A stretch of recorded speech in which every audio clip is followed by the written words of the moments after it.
Ajay, bank account में जो ledger balance होता है वो क्या होता है?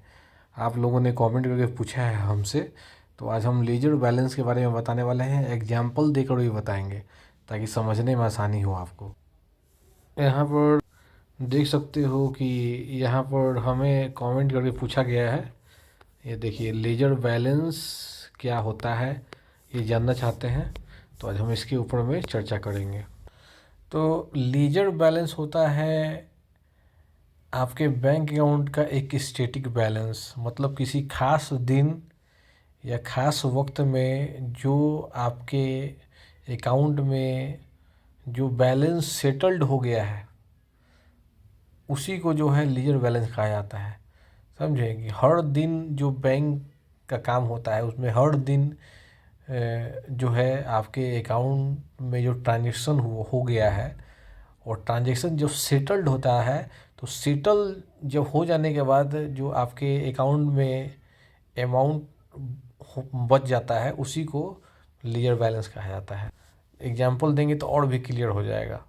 तो लीजर बैलेंस होता है कि बैंक में हर दिन के अंत में वो लीजर बैलेंस में वो ट्रांजेक्शन होते हैं जो कि पूरी तरह से प्रोसेस हो चुके हैं। समझे? तो ये हर दिन आपका लास्ट में बैंकिंग जो काम हो रहा है तो हर दिन बैंक उसको दिन के अंत में उसको प्रोसेस करता है और वो आपका सेटल्ड अमाउंट होता है। लेकिन इसमें वो ट्रांजेक्शन इंक्लूड नहीं होता है जो कि प्रोसेस नहीं हुआ है। एग्जाम्पल के तौर पर कोई चेक जो इशू हुआ है और वो अभी तक क्लियर नहीं हुआ है तो उसको जो लीजर बैलेंस में इंक्लूड नहीं किया जाता है। कोई विड्रॉल हुआ है या कोई डिपॉजिट हुआ है जो कि अभी तक प्रोसेस नहीं हो पाया है तो उसको लीजर बैलेंस में इंक्लूड नहीं किया जाता है। तो अब जो क्वेश्चन आता है कि भाई लीजर बैलेंस है और आपके अवेलेबल बैलेंस है, आपके बैंक अकाउंट में लीजर बैलेंस और अवेलेबल बैलेंस दोनों में क्या अंतर है? समझे? तो जो लीजर बैलेंस का ये है कि जो ट्रांजेक्शन आपका सेटल्ड हो चुका है, प्रोसेस हो चुका है, तो उसको ऐड करने के बाद जो ट्रांजेक्शन बनेगा उसको आपको लीजर बैलेंस कहा जाता है। और अवेलेबल बैलेंस में क्या होता है कि अवेलेबल बैलेंस में लीजर बैलेंस तो होबे करता है जो आपका सेटल्ड हो चुका है ट्रांजेक्शन।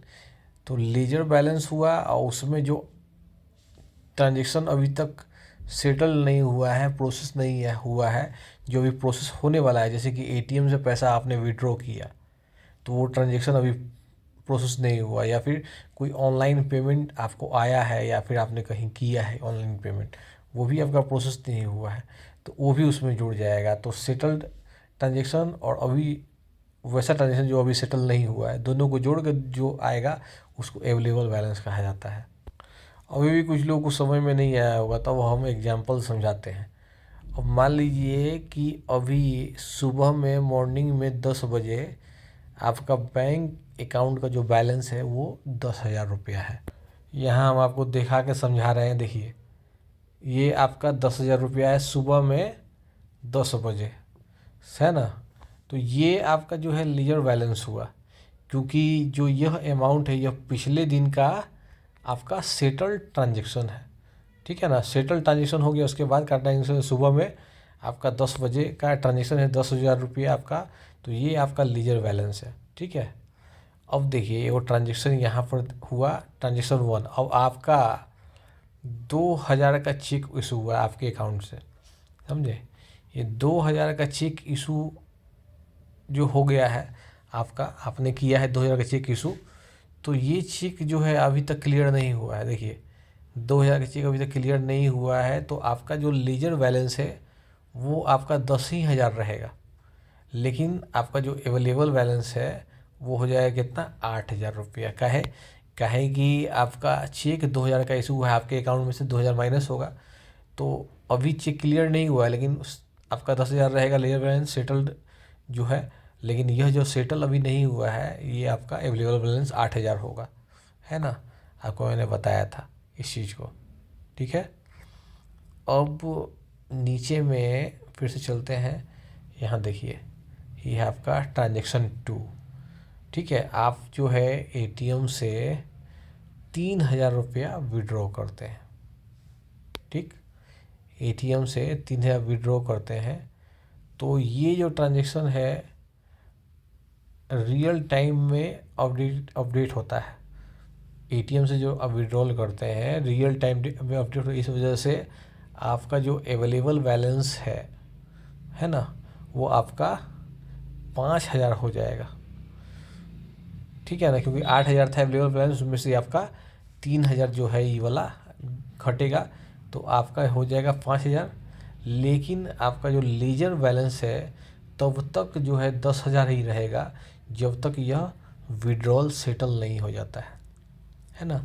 तो यह आपका अभी 3,000 भी विड्रॉ किए, ये भी सेटल नहीं हुआ, इसलिए यह लीजर बैलेंस आपका 10,000 रहेगा। क्योंकि यह आपका जनरली जो है आपका बैंक का जो समय है उसके अनुसार जब बैंक में आपका जो दिन होगा उसके अंत में सेटल किया जाता है, समझे। तो अगला दिन जाके आपका यह अमाउंट लीजर बन सकता है।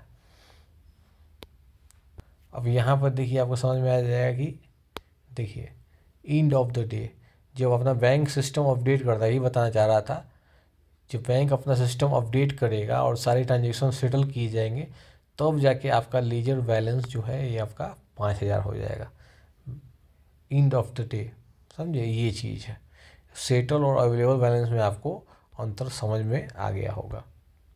अब यहाँ देखिए इस चीज़ को समझिए कि लीजर बैलेंस हुआ आपका 10,000। ठीक है, जो सेटल्ड अमाउंट होता है उसी को लीजर बैलेंस कहा जाता है। और आपका अवेलेबल बैलेंस होता है 5,000 एग्जाम्पल के अनुसार, जिसमें कि लीजर बैलेंस में से पेंडिंग ट्रांजेक्शन माइनस कर लिया जाता है। तो आपका इस 5,000 को भी मैंने आपको समझा दिया।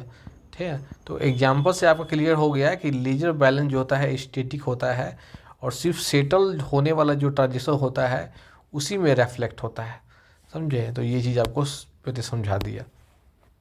तो आपका जो क्वेश्चन था लीजर बैलेंस क्या होता है उसको हम अच्छे से एग्जाम्पल के जरिए समझा दिए हैं। अब आपको कोई कन्फ्यूजन इसमें नहीं होना चाहिए। इससे रिलेटेड कोई और क्वेश्चन होगा तो कमेंट कीजिएगा, ठीक है, वीडियो बनाया जाएगा। जय हिंद।